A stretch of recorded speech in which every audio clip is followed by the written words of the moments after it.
오늘 우리에게 주신 하나님의 말씀 마태복음 23장 1절에서 16절까지 말씀입니다. 마태복음 23장 1절에서 16절까지 말씀 교독하겠습니다. 이에 예수께서 무리와 제자들에게 말씀하여 이르시되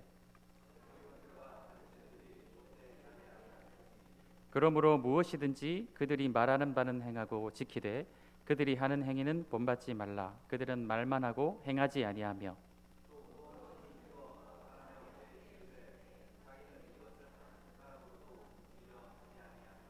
그들의 모든 행위를 사람에게 보이고자 하나니 곧 그 경문띠를 넓게 하며 옷수를 길게 하고 시장에서 문안 받는 것과 사람에게 랍비라 칭함을 받는 것을 좋아하느니라.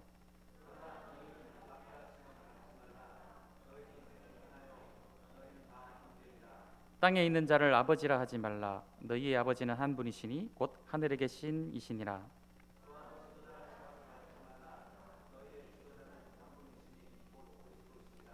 너희 중에 큰 자는 너희를 섬기는 자가 되어야 하리라.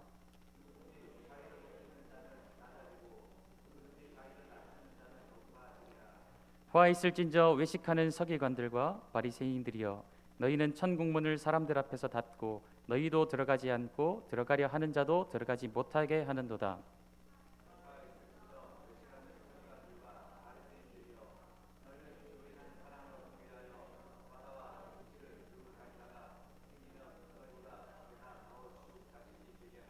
함께 하겠습니다. 화 있을진저 눈먼 인도자여, 너희가 말하되 누구든지 성전으로 맹세하면 아무 일 없거니와 성전의 금으로 맹세하면 지킬지라 하는도다. 아멘.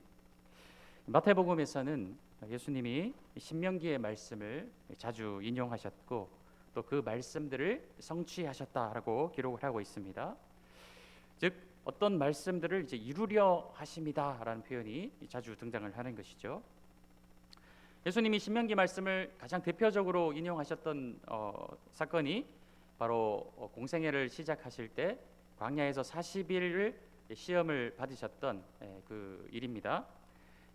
사탄이 와서 예수님을 시험할 때 이 세 가지의 시험 모두를 말씀으로 물리치실 때 인용하셨던 말씀들이 다 신명기의 말씀이었죠. 사람이 떡으로만 살 것이 아니요 하나님의 말씀으로 살 것이니라. 이 말씀도 역시 신명기 말씀이었어요.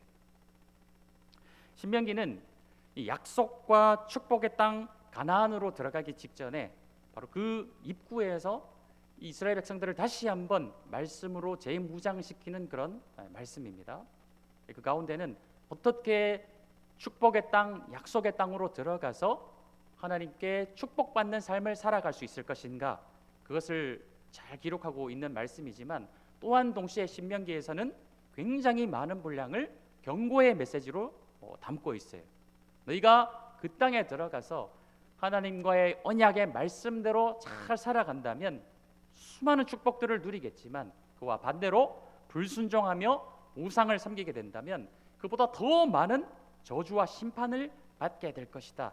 이런 메시지들이 기록되어 있는 것이 바로 신명기의 말씀이라는 것입니다. 그걸 대표적으로 기록하고 있는 말씀이 신명기 28장 말씀이에요. 무려 1절에서 19절까지는 축복에 관하여 말씀을 하고 있지만 그보다도 거의 2배에 달하는 분량이 20절에서 68절까지 말씀을 보면 불순종하여서 받는 저주에 대해서 기록을 하고 있다라는 것입니다. 그러니까 복과 저주를 구별하여 기록을 하고 있다라는 것이죠. 오늘 우리가 읽은 마태복음 23장 말씀에도 보면은 이 화 있을진저라는 표현이 무려 7번 등장하는 것을 보게 됩니다. 우리가 오늘 16절까지 말씀을 보면서 13절, 15절, 16절에 화 있을진저라고 이제 기록을 하고 있는 것을 보게 되죠. 그 외에도 우리가 눈으로 한번 보도록 하시겠습니다. 23절 말씀에도 화 있을진저, 25절에도 동일하게 기록을 하고 있죠. 27절, 29절 말씀에도 보면은 화 있을진저라고 기록을 하고 있다라는 것이죠. 무려 7번에 달하여서 화 있을진저라는 표현, 굉장히 강력한 표현을 예수님께서 바리새인들을 향하여 사용을 하고 있다라는 거예요. 14절 말씀을 우리가 읽지 않았죠? 14절 말씀에 보면은 관로를 쳐놓고 없음이라고 이제 기록을 하고 있습니다. 근데 없음이라는 그 괄호 문구 앞에 주석을 달아놓은 게 보이시나요? 1번이라고 하는 걸 보이시죠? 1번 주석 아래쪽에 보면은 이렇게 기록이 되어 있습니다. 아주 아래쪽에 성경책 아래쪽에 보면은 주석이 있어요. 자, 어떤 사본에 14절에 마가복음 12장 40절과 누가복음 20장 47절과 유사한 구절이 있음이라고 기록이 되어 있죠.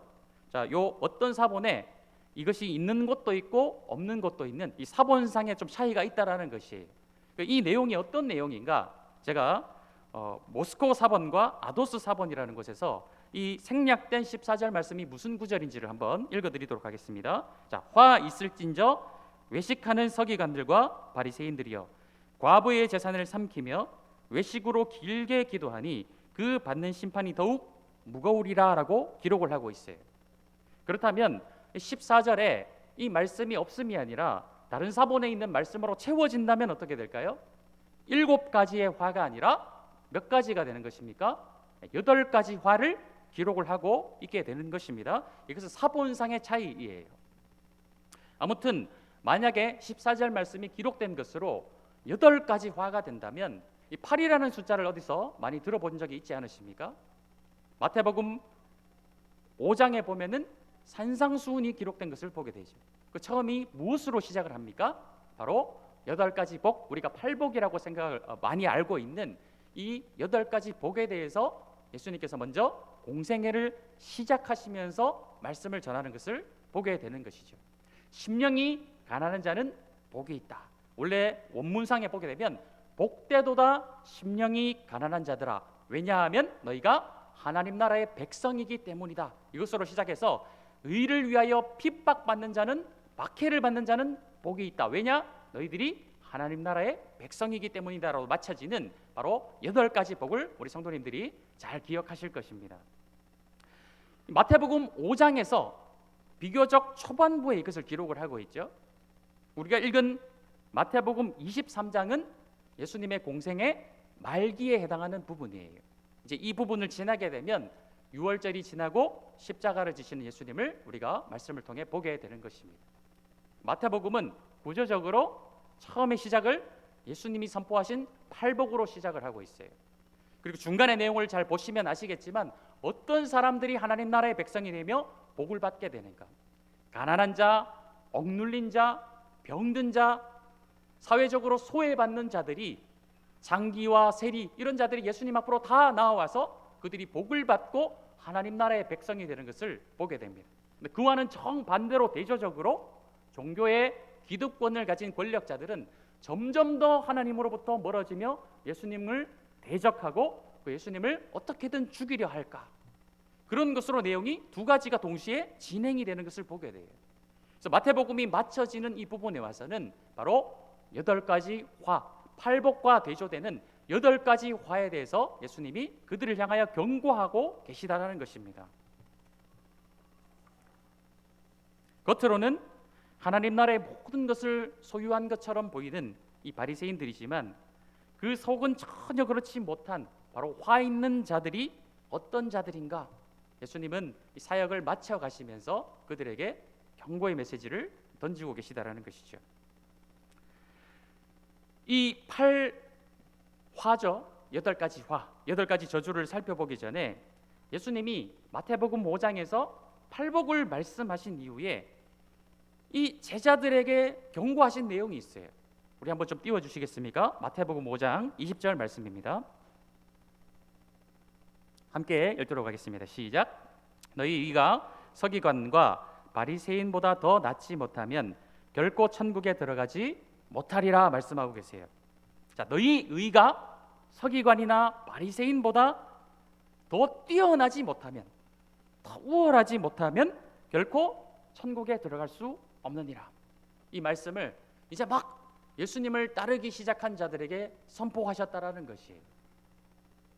그렇다면 이 말씀은 굉장히 그들에게 어려운 말씀인 동시에 굉장히 사형선고와 같은 말씀이 될 수 있겠죠. 이제 막 진리를 따라서 살아가려고 하는 자들에게 그 당시에 사회적으로 굉장히 존경받는 랍비라 불렸던 선생들, 바로 이 바리새인이나 서기관보다 너희가 더 하나님 앞에서 의롭지 못하면 천국에 들어가지 못한다. 이 말씀은 마치 사형 선고처럼 선포되는 말씀이에요. 우리가 어떻게 저 사람들보다 하나님의 말씀을 더 잘 지킬 수 있겠는가? 와, 정말 천국에 들어가기는 정말 낙타가 바늘 구멍에 들어가는 것보다 더 어렵겠구나. 이렇게 아마 이 말씀이 받아들여졌을 것이라는 것이에요. 그러나 마태복음 23장 즈음에 와서 예수님께서는 바로 이 서기관과 바리새인들이 어떠한 자들인 것을 낱낱이 밝혀내고 계시는 것이죠. 그렇기에 이 8가지 화를 말씀하시면서 바로 예수님을 믿는 자, 행위가 아니라 그들의 어떤 삶이 아니라 바로 예수님의 의를 붙드는 자들이 하나님 나라의 백성이 되는 것이며, 그 예수님을 대적하고 믿지 않는 자가 바로 복된 자가 아닌 화 있을 자, 화가 있는 자들이다라는 것을 우리에게 말씀하고 계시다라는 것이죠. 그러면 오늘 시간이 허락지 않아서 이 8가지 화를 다 살펴볼 수 없습니다. 그래서 절반으로 나누어서 첫 시간에는 4가지, 다음 시간에는 남은 것을 우리가 한번 좀 살펴보도록 하겠습니다. 자, 첫 번째 화는 무엇인가요? 13절 말씀 우리 보도록 하겠습니다. 자, 화 있을진저 외식하는 서기관들과 바리새인들이여, 너희는 천국문을 사람들 앞에서 닫고 너희도 들어가지 않고 들어가려 하는 자도 들어가지 못하게 하는도다라고 말씀하고 있죠. 외식은 무엇이냐? 우리가 계속해서 바리새인들의 어떤 행태에 대해서 살펴보았지만, 이 외식이라는 것은 종교적인 연극 배우를 말씀하는 거예요. 겉으로는 온갖 경건한 모양으로 다 이 겉이 포장이 되어 있지만 그 속에는 전혀 경건한 모양이 없는, 하나님을 향한 불경함으로 가득 차 있는 이런 자들이 바로 외식하는 자들이다. 예수님은 그들에 대해서 화 있을진저 저주하고 계신다라는 것이죠. 그러면서 하시는 말씀이, 너희는 천국문을 사람들 앞에서 닫아버린 자고 너희도 들어가지 않을 뿐만 아니라 다른 사람들까지 들어가지 못하도록 막아버리는 자다. 이것만큼 더한 악한 자들이 어디 있겠습니까? 충분히 예수님께서 진노하실 수 있는 그런 자들이라는 것이죠. 왜 이렇게까지 예수님께서 말씀하셨을까요? 그 내용이 사실은 이것을 수식하는 2절부터 시작해서 12절까지 내용을 우리가 읽어보았지만 그 내용 가운데 잘 나와 있다라는 것이죠. 2절 3절 말씀에 보면, 서기관들과 바리새인들이 모세의 자리에 앉았으니 그러므로 무엇이든지 그들이 말하는 바는 행하고 지키되 그들이 하는 행위는 본받지 말라. 어떤 것입니까? 말은 잘하는 거예요. 말씀을 가르치면서 이렇게 하나님의 뜻대로 살아야 됩니다, 이렇게 살아야 됩니다 말은 하지만 그들의 행위는 전혀 불경건한 삶을 살아가는, 행위는 하나도 본받을 것이 없는 자들을 향해서 예수님은 화 있을진저, 그러면서 4절, 5절, 6절, 7절, 8절 말씀에 그들이 어떤 외식을 하고 살아갔는지 잘 기록이 되어 있다는 것입니다. 바리새인들은 당시 대표적으로 존경받던 사람들이었어요. 당연히 백성들은 그 사람들을 바라보면서 우리가 하나님을 어떻게 섬겨야 될지 그들을 롤 모델로 삼고 있었다는 것이죠. 그리고 그들이 가르치는 설교와 가르침을 받으면서 살았던 것이에요. 겉으로는 정말 하나님은 사랑하는 것처럼 보였지만 속은 썩어있는 회칠한 무덤과 같은 자들을 향해서 그들을 향해 이 종교적 연극 배우들아, 이렇게 예수님께서는 진노를 바라고 계시다는 것입니다. 우리가 이 말씀을 보면서 오늘날 이 시대 우리 성도들이 이 말씀을 보며 우리가 어떻게 적용을 해야 될까? 사랑하는 성도님들, 이 직분과 신분을 혼동하지 않아야 되는 것이에요. 직분은 우리에게 신분으로 주어지신 것이 아닙니다. 오직 우리의 신분은 무엇이냐? 바로 구원받은 하나님의 백성이라는 신분, 우리가 모두 동일하게 하나님 앞에서 받는 이 신분은 하나밖에 없다라는 거예요. 구원받은 하나님의 백성, 이 외에는 다른 신분은 없습니다. 그럼 직분은 무엇이냐? 바로 섬김의 기능인 것이죠. 기능. 그래서 역할입니다. 역할. 우리에게 주신 사명, 직분을 우리에게 일하라고 주신 것이지 나의 신분을 격상시키라고 주는 것이 아니라는 것이에요.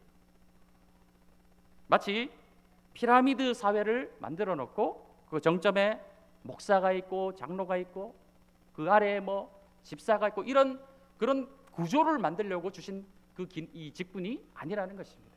오히려 이 말씀은 더 아래 12절 말씀과 같이 누구든지 자기를 높이는 자는 낮아지고 누구든지 자기를 낮추는 자는 높아지리라 말씀하신 것 같이 더 낮아지라고 목사, 장로, 집사, 권사들이 더 낮아져서 그들이 기능적으로 교회에서 더 많은 일들을 감당하고 섬기라고 주어지신 것이지 올라가는 신분이 아니라는 것이에요.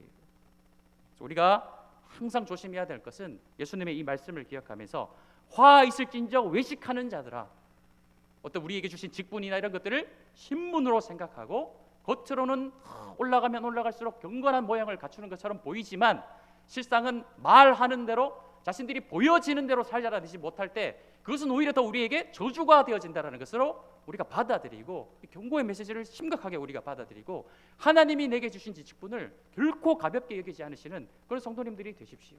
더 낮아지고 섬겨야 되는 바로 신분이 아닌 말 그대로 직분인 것입니다. 두 번째 저주인은 무엇입니까? 14절 말씀이 엽숨이라고 기록되었지만 좀 전에도 말씀드렸죠. 이들이 과부의 가산을 삼키며 외식하는 자들아 라고 다른 사본에 기록이 되어 있어요. 이 말씀 역시도 외식과 연결이 되어 있지만 조금 차이점이라면 이들이 과부의 가산을 삼키는 자들이다 이렇게 기록이 되어 있죠. 특히 이 재정과 관련된 부분에 대해서 예수님께서 말씀하시는 내용입니다. 교회의 모든 재정은 공적인 것이에요. 교회에서 가장 많이 사고가 일어나는 영역이 어떤 부분입니까? 바로 재정적인 영역이라는 것이죠. 또 분쟁의 가장 많은 소지가 되는 것도 역시 바로 재정적인 부분이 되겠어요. 사랑하는 성도님들, 교회에 속한 모든 것들은 다 하나님의 것입니다. 하나님의 것은 하나님께 드려야 되고 하나님의 것으로 잘 관리해야 되는 것이에요. 그 어떤 작은 것 하나라도 사적인 것으로 여기고 사적으로 유용하는 일이 없어야 되는 곳이 바로 교회인 것입니다. 이것이 잘 되지 않아서 수많은 교회들이 몸살을 앓고 분쟁이 일어나고 있지 않습니까? 한 번씩 참담하게 들려오는 그런 이야기들이 참 많이 있어요. 이 참 참담한 이야기들이기 때문에 공적인 예배 시간에 입에 또 담기도 참 송구스러운 그런 이야기들이 얼마나 많이 일어나고 있습니까? 한 번씩 선배 목사님들이나 우리 성도님들이 저한테 그런 이야기를 해주실 때가 있어요. 그러면 듣는 사람 입장에서는 이 이야기를 왜 나한테 하시는가? 물론 아무 의도가 없으실 수도 있겠지만 이야기를 나한테 듣는 사람 입장에서는 이 말을 나한테 하시는 뭔가 이유가 있을 텐데 그렇게 또 고민이 된다라는 것이죠.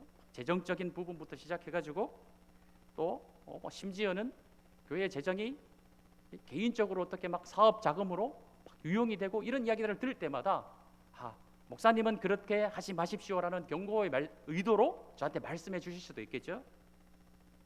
하지만 잊을만 하면 그런 이야기들이 들어올 때마다 참 마음이 아프다라는 거예요. 교회들이 그런 일이 절대로 없어야 되는데 이 앞선 지도자들이라고 하죠. 그런 지도자들이 재정적인 부분에서 타락이 일어나게 될 때 교회는 완전히 신뢰를 잃어버리게 된다는 것입니다. 예수님은 그런 바리새인들이 바로 이러한 재정적인 부분에서 그들이 욕심을 내고 하나님의 것을 자신의 것으로 삼아버리는 심지어 과부의 것일지라도 그것을 서슴지 않고 삼켜버리는 것에 대해서 그들에게 저주하고 계신다는 것을 오늘 이 말씀을 통해서 우리가 다시 한번 기억하셔야 된다는 것이죠. 세 번째 저주는 무엇입니까? 15절 말씀에 화 있을진저 외식하는 서기관들과 바리새인들이여 너희는 교인 한 사람을 얻기 위하여 바다와 육지를 두루 다니다가 생기면 너희보다 배나 더 지옥 자식이 되게 하는도다라고 말씀하고 있어요. 자, 너희는 교인 한 사람이라고 할 때 이 교인은 바로 이방인을 유대교로 개종시키는 전도 활동을 말하는 것입니다. 유대교로 개종하는 절차는 우리 성도님들 잘 알고 계시겠지만 세례와 할례를 받아야 돼요. 그리고 이제 세례와 할례를 받고 나면 유대 교인으로서 성전에 들어갈 때마다 성전에 세금을 내야 됩니다. 오늘날 만약 기독교인들에게 당신이 예수님을 믿고 교회의 교인이 되려면 반드시 할례를 받아야 됩니다, 이렇게 누군가 이야기를 한다면 그것이 얼마나 큰 진입 장벽이 될까요? 오늘날에는 그나마 이 마취라는 의료 기술이라도 있지, 과거 2000년 전에는 그런 것도 없다라는 거예요. 이 할례라는 것은 너무나도 공포스러운 의식이 되겠습니다. 예수님을 믿고 싶고 하나님을 믿고 싶은데 무조건 할례를 받지 않으면 안 된다, 이렇게 이야기를 한다면 정말 그것이 두려워서라도 하나님을 믿는 것이 큰 어려움이 이제 생기게 되는 것이죠. 이 잘못된 복음의 위험성에 대해서는 이런 할례 문제에 대해서 갈라디아서라든지 사도행전 15장 말씀에 잘 기록이 되어 있어요.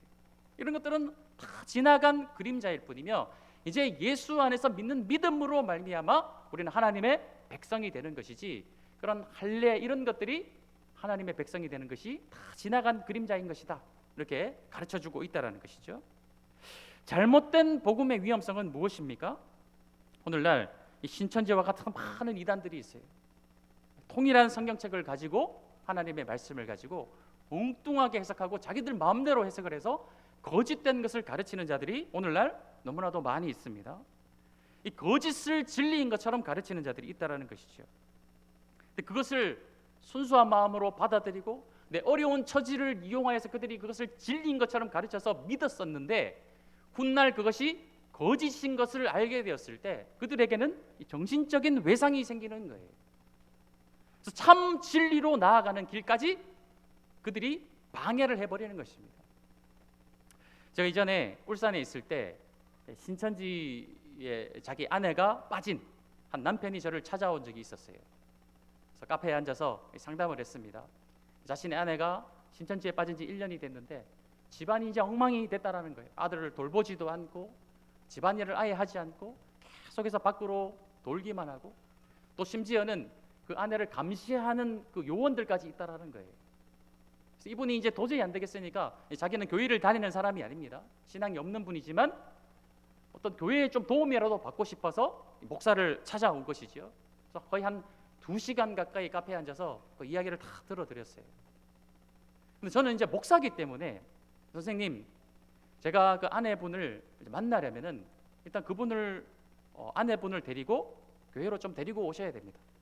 그리고 그분이 신천지에서 빠져나올 수 있도록 하는 것도 다른 일반적인 상담이 아니라 성경적인 상담, 올바른 성경 말씀을 통해서 그분이 신천지로부터 빠져나올 수 있도록 도와드릴 수 있습니다.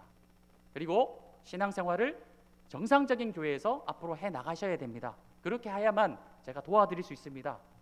이렇게 상세하게 설명을 드렸어요. 근데 거기에 대해서 굉장히 난감해 하시더라고요. 본인은 교회를 다니고 신앙생활을 하는 것은 싫다라는 거예요. 단지 그냥 아내만 좀 빼내주시면 안 되겠습니까? 왜 그런가 하니까 이미 이 일들을 통해서 성경 말씀과 교회에 대한 불신이 생겨버린 거예요. 정신적인 외상이 생겨서 정상적인 신앙생활을 하는 것조차 그게 이제 방해를 받는 것이죠. 그러니까 한번 거짓 진리에 빠졌던 사람이 참 진리로 나오는 것이 얼마나 어려워진 것인가. 또한 다음 세대에 대한 걱정이 있습니다. 앞선 수많은 교회의 어떤 어려운 타락들로 인하여서 수많은 가나안 성도들이 만들어졌어요. 가나안은 거꾸로 하면 안나가 성도를 이제 뒤집어서 그렇게 말을 하는 것이죠. 왜 그러냐?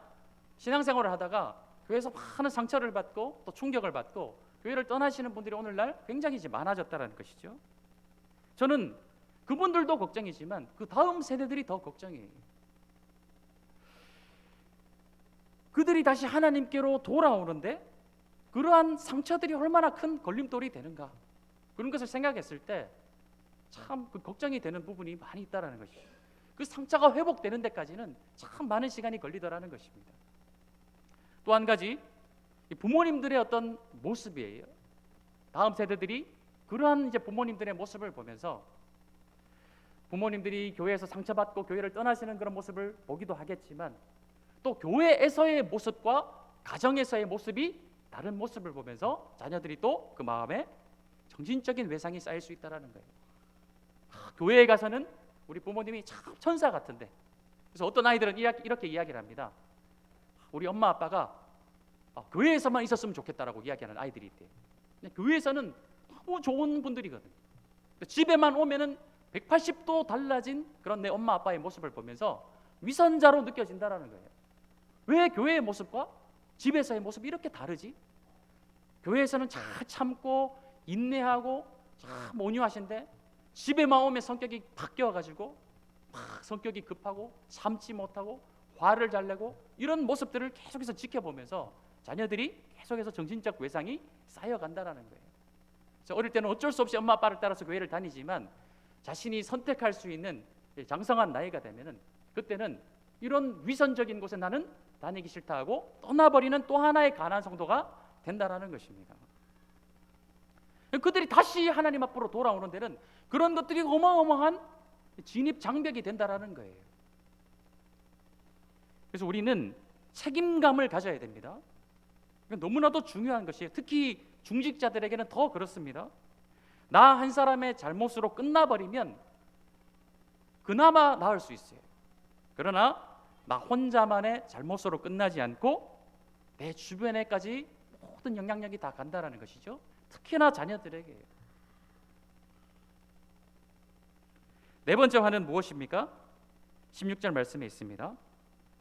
자, 화 있을진저 눈먼 인도자여 너희가 말하되 누구든지 성전으로 맹세하면 아무 일 없거니와 성전의 금으로 맹세하면 지킬지라 하는도다. 이 역시도 이 재정과 관련된 부분인데 조금 차이점이 있다면 앞선 13절, 14절, 15절 말씀은 외식과 관련된 부분이었죠. 15절 말씀은 눈먼 인도자여라고 표현을 하고 있습니다. 외식이 아닌 눈먼 인도자. 그래서 이게 13절과 15절과 이렇게 연결이 되는 것이죠. 바로 자기 자신만 하나님 나라에 들어가지 못할 뿐만이 아니라 다른 자들까지도 하나님 나라에 들어가지 못하도록 막아버리는 바로 눈먼 인도자들이여 너희든 화 있을지로다라고 예수님이 저주하고 계시다라는 것이죠. 이들이 이제 무엇을 가르쳤냐? 17절부터 22절까지 말씀을 보면 잘 나와 있어요. 좀 요약해서 말씀을 드리면 성소나 성전의 제단을 근거로 해서 맹세를 한 것에 대해서는 너희들이 반드시 지킬 의무가 없다. 그러나 성전의 금에 대해서, 재물에 대해서 너희들이 맹세한 것에 대해서는 반드시 지켜야 된다. 왜 이런 이야기를 하였을까요? 그들에게는 하나님을 경외함이 없어요.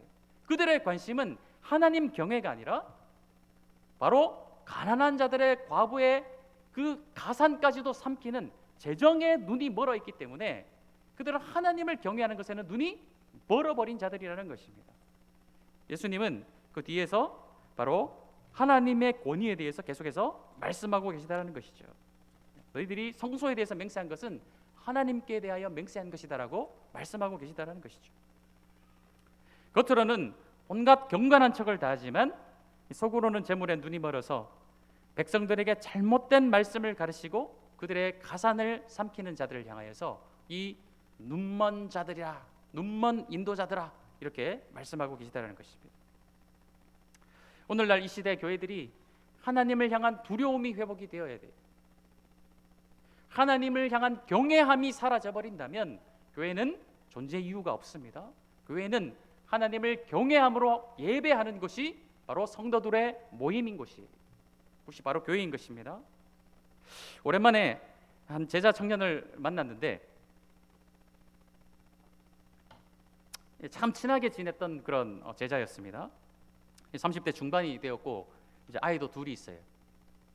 그래서 오랜만에 만나서 저보고 이렇게 이제 농담으로 물어보더라고요. 목사님 이제 부산에 내려가셔서 사업이 잘 되고 계십니까? 이렇게 하더라고요. 물론 이제 친하고 유쾌한 농담으로서 그렇게 이제 표현을 한 것이겠죠. 목사님 부산에서 사업 잘 되고 계십니까? 처음에는 무슨 사업 했는데 교회예요 이렇게 이야기를 하더라고요. 물론 저도 농담을 즐기고 유머러스한 것을 좋아하기 때문에 충분히 이해할 수 있는 이야기였지만 그 말이 제 마음을 너무나도 사실 어렵게 만들었어요. 너무나도 모욕적으로 그 말이 들리면서 교회를 사업이라고 생각을 하는가? 정말 혹시 농담이 아니면 어떻게 할까? 오늘날 젊은이들이 혹시나 청년들의 인식이 교회에서 성도들을 많이 모으려고 하는 이유가 복음 때문이 아니라 재정 때문이라고 오해를 하고 있으면 어쩌지? 실제로 믿지 않는 분들을 만나게 되면 심심치 않게 그런 이야기를 하시는 것을 보게 돼요. 성도 이꼴 곧 재정으로 생각하면서 목사님 많은 사람을 모아야 교회가 돈이 많아지는 것 아닙니까? 그렇게 이제 인식을 하고 있는 사상한 사람들의 모습은 잘 이해를 하지만 심지어 교회를 다니고 신앙생활을 하고 있는 청년의 입에서 그런 말이 나왔다라는 것이 단순히 그냥 농담으로만 여겨지지 않는다라는 것이 걱정이 되는 것이죠. 혹시나 이 다음 세대들이 정말로 그런 생각을 하고 교회를 바라본다면 교회는 소망이 없는 것이 되지 않겠습니까? 더 이상 성도들이 교회가 하나님을 두려워하는 마음이 사라지게 된다면, 하나님을 경외하지 않는다면 정말 이 교회를 향하여 보는 시선이 하나님을 경외함으로 정말 이 교회를 바라보는 그 눈들이 다 사라지게, 인식들이 사라지게 된다면 교회는 더 이상 존재 이유가 없는 것이라는 것이죠. 우리 교회뿐만이 아니라 우리는 이 땅의 교회들을 위해서 기도하셔야 돼요. 이 땅에 있는 모든 교회들이, 우리 교회뿐만이 아니라 이 땅에 있는 모든 교회들이 이 초대교회의 정신이 회복이 되어질 수 있도록, 성령에 충만할 때 일어났던 이 재정으로부터의 자유함이 모든 교회 가운데 임할 수 있도록, 우리 마지막으로 사도행전 2장 44절에서 47절 말씀을 우리 함께 읽고 우리 함께 찬양하며 나아가셨으면 좋겠습니다. 사도행전 2장 44절에서 47절 말씀 우리 함께 읽도록 하겠습니다. 시작. 믿는 사람이 다 함께 있어 모든 물건을 서로 통용하고 또 재산과 소유를 팔아 각 사람의 필요를 따라 나눠주며 날마다 마음을 같이하여 성전에 모이기를 힘쓰고 집에서 떡을 떼며 기쁨과 순전한 마음으로 음식을 먹고 하나님을 찬미하며 또 온 백성에게 칭송을 받으니 주께서 구원받는 사람을 날마다 더하게 하시니라. 아멘. 우리 함께 하나님을 경외함으로 이 찬양을 함께 하며 나아갑시다.